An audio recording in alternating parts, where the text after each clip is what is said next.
is why we're here today, because of this energy, this commitment, this passion, this love of our country and our willingness to fight for it. Good afternoon, everyone. Good afternoon. The people in this room worked so hard in this election, staffing the polls, answering people's calls, answering voter protection calls, driving people to the vote. And among the captains of the team, my husband, the second gentleman, Doug Emhoff,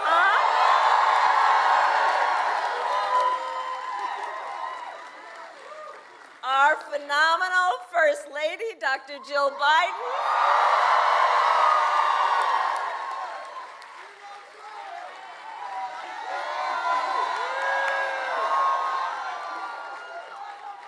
and our one and only President, Joe Biden.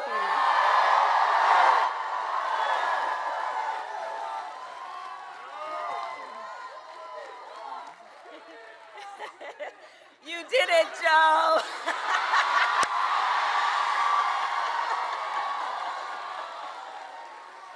Couldn't help myself. So as we gather here, votes are still being counted. But it is clear your work sent a message to the entire world. Our democracy is intact. Yeah.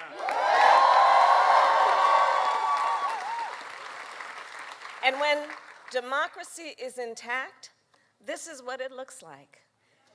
And here's the thing, some Democrats won and some Republicans won. That is what happens when more than 100 million Americans participate and vote in free and fair and open elections. That's what happens. And that included young people, seniors, parents with children in tow, working people, who all made their voices heard. And the people in this room and around our country made that possible by standing up for basic American values: freedom, liberty, and the rule of law. And I believe when you know what you stand for, you know what to fight for.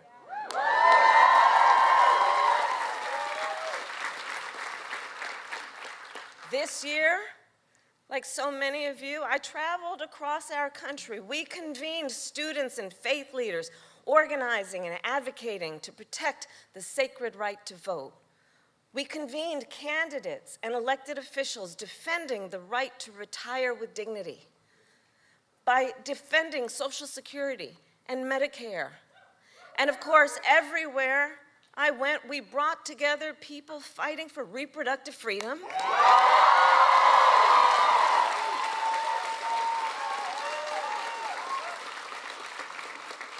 people everywhere, from every background. Because here's the thing, one does not have to abandon their faith or deeply held beliefs to agree. The government should not be telling a woman what to do with her body.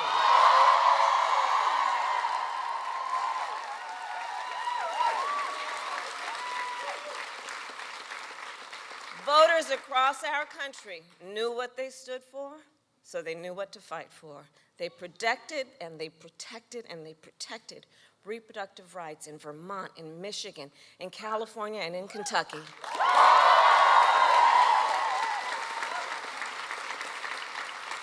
So to everyone who made that possible, thank you. Thank you for working the long hours and the late nights, for protecting voting rights on behalf of every American in every community, in every political party. And to the millions of Americans who waited in line, who mailed in your ballot, who rejected big lies and extremism and participated in our democracy, thank you.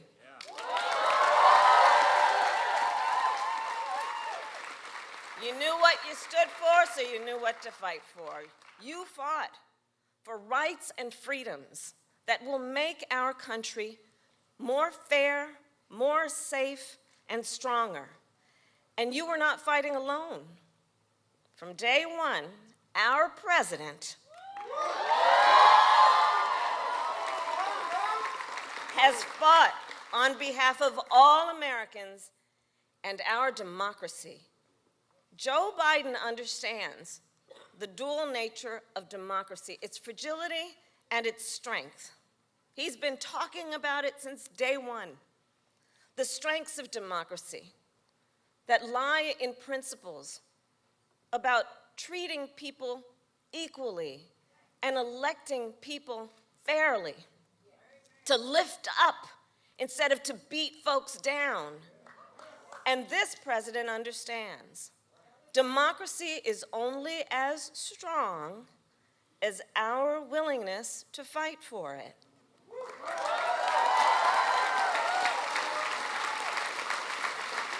And no one fights harder for our democracy than the people in this room and this president.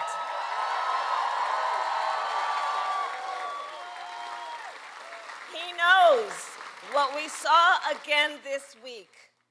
When we fight, we win.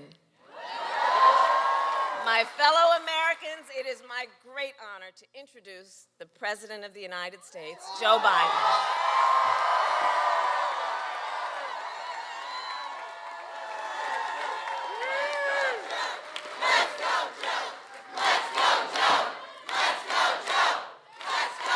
Thank you, thank you, thank you.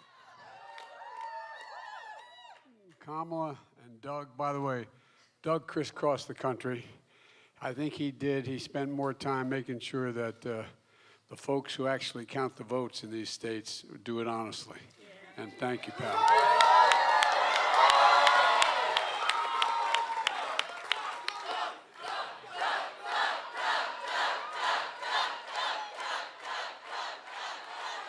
And folks, on behalf of Jill and myself, we're here for a simple reason, to say thank you from the bottom of our heart. Not a joke. We mean this. This is not a political piece.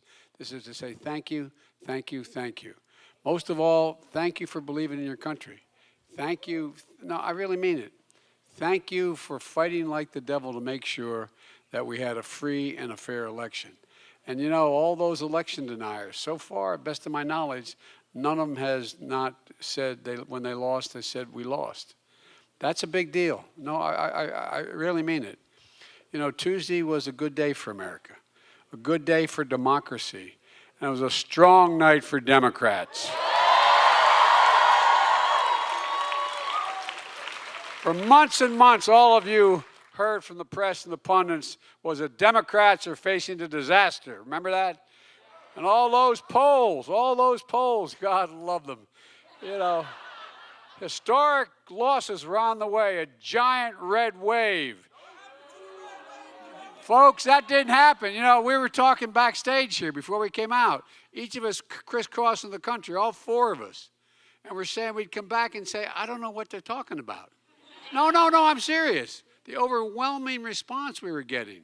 And the fact that even those folks who may not like me or may not like somebody, but they agree with our agenda. They thought what we were doing, you know. By the way, all the Democrats ran on the same agenda without being told, look, while votes are being counted, we don't know the outcome of all the races. Here's what we do know. We lost fewer seats in the House of Representatives than any Democratic president's first elected midterm, at least 40 years. We had the best midterms for governors since 1986. And experts said we couldn't beat the odds, but we did beat the odds. And we did it for one reason. This is not hyperbole, because of you and all of you up on the balcony. It's hard to see up on the balcony, but God love you. I really mean it. Because of you. You believed in the system. You believed in the institutions. You fought like hell for it. And that's the most important thing that happened, in my view, in this election. It was the first national election since January 6th, and there were a lot of concerns about whether democracy would meet the test. It did. It did. It did. And I want to compliment all those mainstream Republicans. I mean, if they get in, they fought like we usually fight, and we got a result, and we accepted it. Everybody accepted it. So for many of you, you organized. You got the vote out. You volunteered at the polls. Think of all we heard before this election about all the people being intimidated, all the people being threatened at the polls, all the people who worked the polls.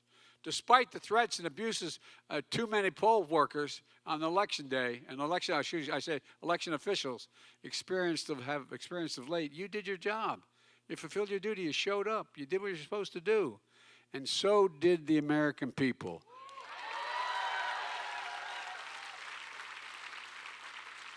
Look, the American people overwhelmingly support our agenda.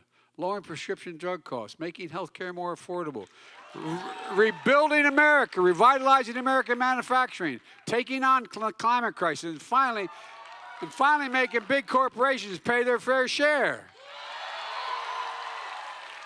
Preserving democracy and protecting fundamental rights. This is the progress and the programs that we ran on. And this is the vote that showed just some real enthusiasm for what we're fighting for. And guess what? It matters. You know, when we came to office, we inherited a nation and a pandemic raging and an economy that was reeling. But we went to work, all of you. And by the way, I know a lot of you just didn't show up on Election Day. You've been working the last 20 or so months for us. But you went to work, building an economy from the bottom up and the middle out. And so, you know, the MAGA Republican trickle-down economic policy we decided didn't work for Americans. Our economic policies created 10 million new jobs.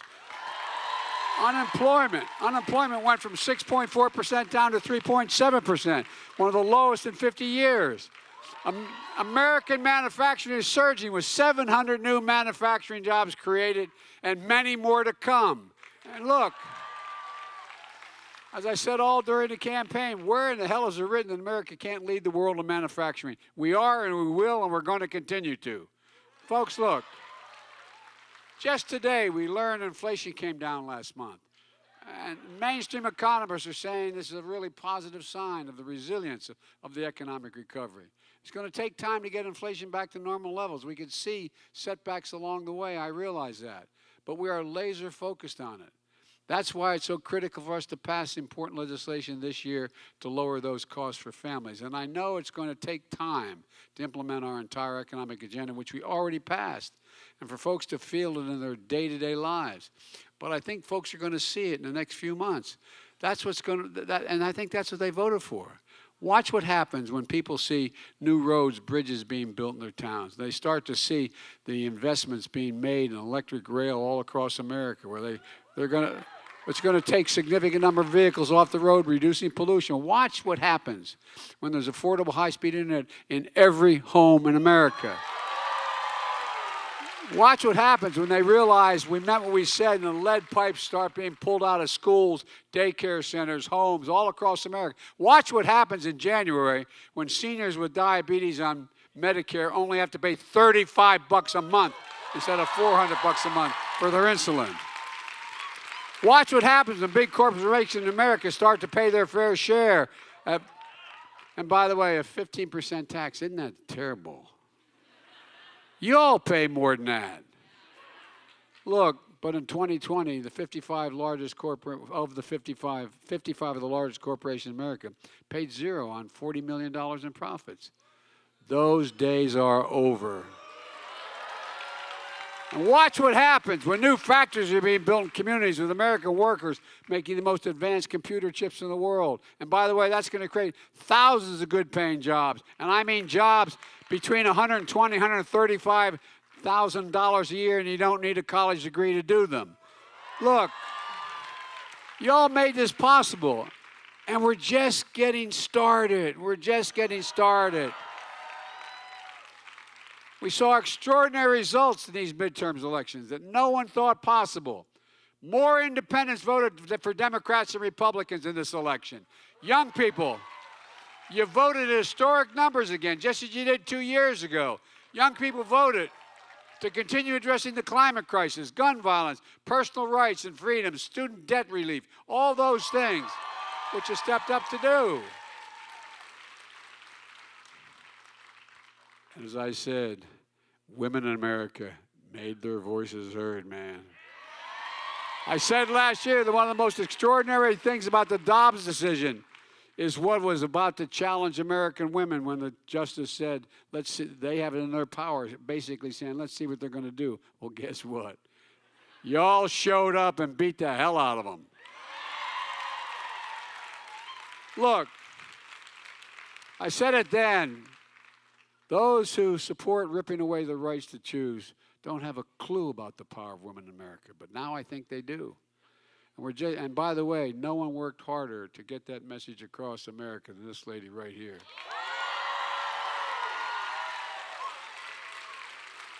And look, I also think the American people sent a message that they want us to work together. I've always done that. I know I got criticized for it when I ran. I said I was running for 3 reasons. 1, to restore the soul of America. 2, to build this economy from the middle out and the bottom up. And thirdly, to unite the country. Regardless of what the final tally showed, I'm prepared to work with Republicans. But the American people have made it clear. They expect Republicans to work with me as well.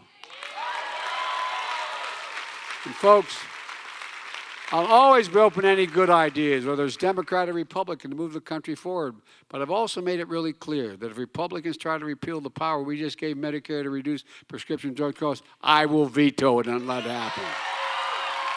If Republicans try to walk away from the historic commitment we just made to deal with the climate crisis, I will not let that happen. If Republicans try to cut Social Security and Medicare, I will not let that happen. And if they try to cut taxes for the super wealthy again, the biggest corporations like they did in the last administration, I will not let that happen either. Look, now as we look at tax cuts, we should be looking at tax cuts for working people and middle-class people. And I'm going to keep the commitment we both made that no one making less than $400 grand a year will ever see a penny in their taxes go up as long as we are in power. And folks, and I love the Republicans talking about big spending Democrats. We're going to keep working to keep the federal deficit low. We cut the deficit in 2 years by $1 trillion, $700 billion, more than ever in all of American history. Oh, I don't want to hear from Republicans calling Democrats big spenders. We're the ones bringing down the deficit. They're the ones that blew it up over 4 years. And one more thing. If Republicans pass, and I don't think they can do it now, a national ban to ban abortion, I will veto it. It's simple. We need to codify Roe v. Wade as the law of the land. And look, let me close with this. You've all heard me say it before, and I'll say it again. I, honest to God, have never been more optimistic about America's future than today. And I'm optimistic for a number of reasons. We're better situated than any nation in the world to lead the world. We're better positioned than any nation in the world in terms of our economic growth and possibilities. And I'm optimistic because of the young people of this nation. You've heard me say it time and again, and I meant it. Your generation represents the best educated, the most talented, the least prejudiced generation in the history of the United States of America. And by what, I wasn't trying to be nice. I was just stating the facts. Just stating the facts. In 2020, many of you voted for your first time, and you volunteered in the first election. Well, look at what you did. When you exercised your power to vote, you elected Kamala Harris, the first woman vice president in American history.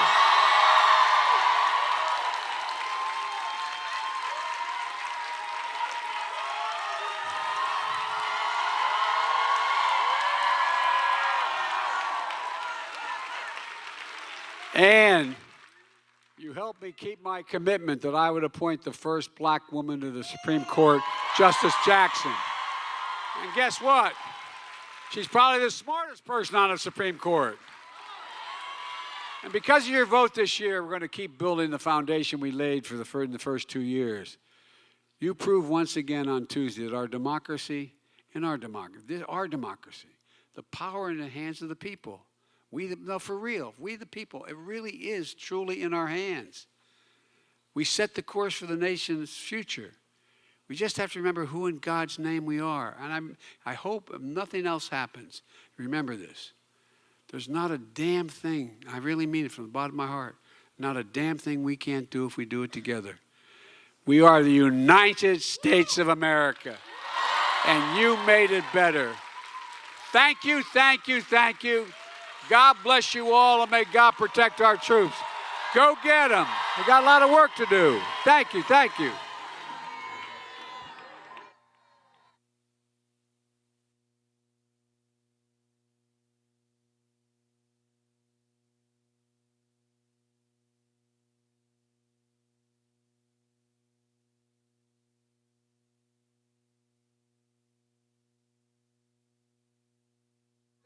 Thank you. They won't let me come down.